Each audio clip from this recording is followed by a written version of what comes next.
he was so bad that I had no choice but to do it. If I thought he was doing a great job, I wouldn't have run, and I would be very happy. I actually wanted him to do a good job. I was saying, do this, do that. I'm telling them, do things. They should have done what I said. And but I would have been very happy not to have run, and frankly to have seen somebody do a good job. But our country was going to hell, and I really sort of had to run. If you were a historical ruler, would you prefer to rule during war or peace? Well, I want to be, again, a peacemaker, and I want to keep us out of war. But sometimes to do that, you have to have a very strong country. You have to have a very strong military. And as I said, we have a much stronger military than anyone would know. We have the best equipment. And I bought a lot of it. I rebuilt our military in the first 4 years. I rebuilt it. We gave a lot of it away to Afghanistan, to the Taliban, stupidly, but that's a very small amount relative. It was billions and billions, but it's still a very small amount relatively to what we built. But I largely rebuilt our military. Now I'm going to have to do it again because so much has been given away, so much has been treated so badly. But to keep peace, you really have to, I have a thing, strength through, and I mean it, you really have it. You have strength, and you need the strength, but it's really peace through strength, because without the strength, it's going to be very hard to have peace, because you're going to be taken over, bad things are going to happen. So you really want to have peace through strength, and that's where I've been. Having strength, having power in that sense to protect yourself and your people is a very important thing. Hopefully you don't have to use that power. I will tell you, I was dealing with President Putin very successfully on denuclearization. We were talking about it very seriously. And then COVID came and lots of things came, and we had also talked to China about it. Now, Russia and us have the biggest nuclear by far. China is not close, but they will be close. In 3 or 4 years or 5 years, they'll be equal. But we were going to talk to China, and I spoke to President Xi about it very successfully. I think we were going to denuclearize it. We would have had to get the smaller nuclear powers, of which there are 4, 3 maybe, but 4 probably. To do something, we would have been able to do that. But I was having very strong talks with President Putin about denuclearization. And, you know, if you're president, you get presentations about what we're building, what we're having, the power of weapons, the power of many things besides weapons per se. But I saw the power of nuclear weapons, and we can never let that happen. If that happens, the ball game will be, the world will be destroyed. The power is so enormous. You look at Hiroshima, you look at Nagasaki, multiply that times 500 times, and the world would be destroyed. So you want somebody as your president, or you want somebody as your leader that understands that. We just can't let that happen. We can't let other countries get nuclear weapons. Not only Iran. Iran is a good example and maybe the one that people think about, but we can't let that happen. The power of weaponry today is so enormous that the world would disintegrate, so we can't let it happen. Mr. President, if you had to describe United States of America in just 3 words, what would they be? In 3 words? 3 words. Love, respect, and strength. That's a tough question. That might be my best answer, Yasser. That reminds me of high school, that one, but that may have been the toughest question, actually. Do you think Joe Biden could have done that? I don't think so. I don't think so.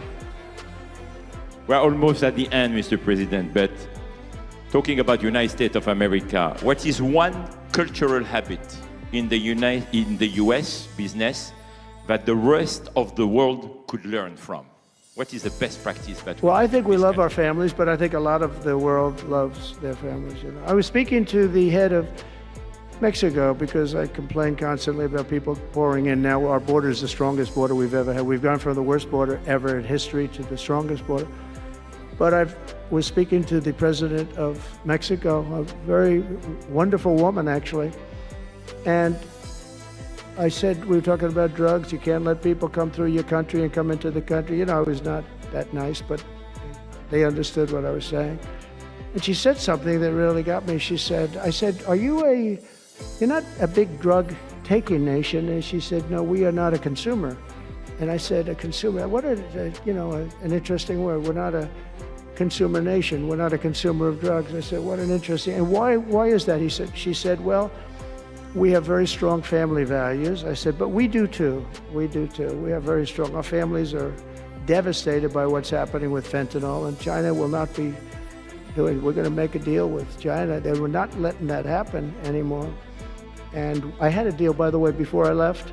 I had a deal with President Xi where they were going to give the maximum penalty to anybody making fentanyl and sending it into the United States. And their maximum penalty is the death penalty, and it would have stopped. But when the election turned out to be a rigged election, but that's okay. When an election turned out to be, it was an election that shouldn't have happened. All the things that happened. I'll give you an example. We wouldn't have had October 7th, Israel attack. We wouldn't have had Ukraine and Russia fighting. We wouldn't have had inflation. We wouldn't have had all of these things that, happened. But in speaking with her, she said about family values, I said, well, you're not really saying anything there because we have great families too. We have great family values. She said, plus we advertise a lot. I said, ooh, you mean you advertise about how bad drugs are? Yes, we do. We spend a lot of money on advertising. And I said, unbelievable. That was such a great conversation because we're going to spend hundreds of millions of dollars advertising how bad drugs are so that kids don't use them, that they chew up your brain, they destroy your teeth, your skin, your everything. And I thanked her for that. I make so many calls and I never learn anything from anybody. I know everything and I never learn anything from anybody. And I spoke to this woman. As soon as she said it, she didn't have to say exactly what. I said, exactly, what a great idea. And I think we're going to have, and I saw pieces of it, we're going to go in with $100 million and then another $100 million initially. But I saw some of the ads and they are really violent. I said, you have to make them strong. Your skin practically comes off after a period of time. You lose your hearing. You lose your teeth. It is terrible. And we show this happening to people.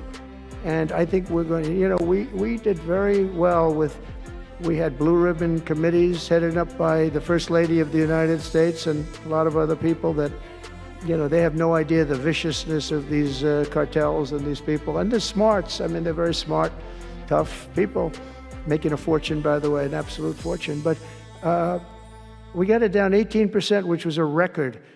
But 18% is not great when you think about it. I think we could get it down 50 or 55 or maybe even 60% with advertising. So she really gave me something. I was going to call her and tell her that she did, but now I don't have to call her because she's going to be seeing this right now.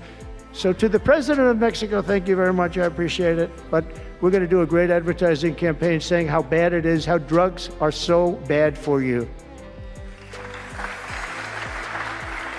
My last question, Mr. President. You have mentioned briefly in your speech about the legacy.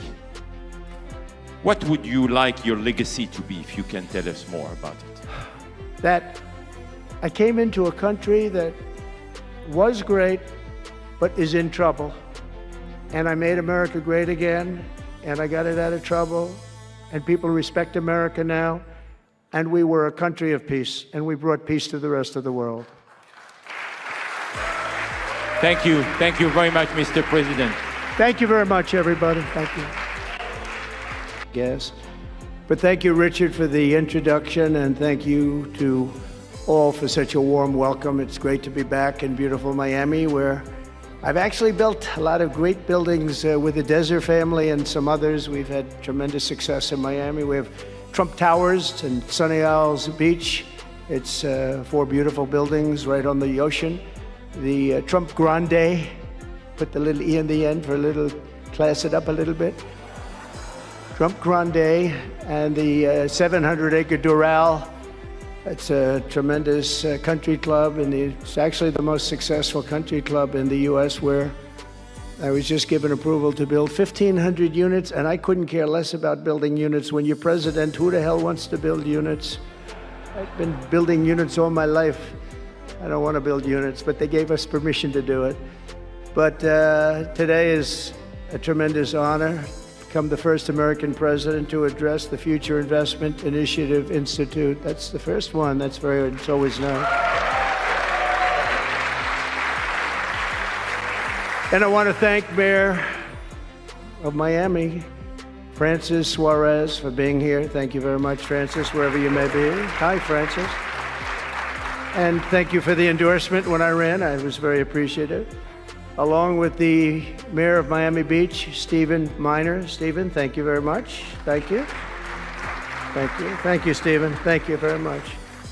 And numerous American business leaders, some of the biggest business leaders actually anywhere in the world, and many distinguished guests from the Middle East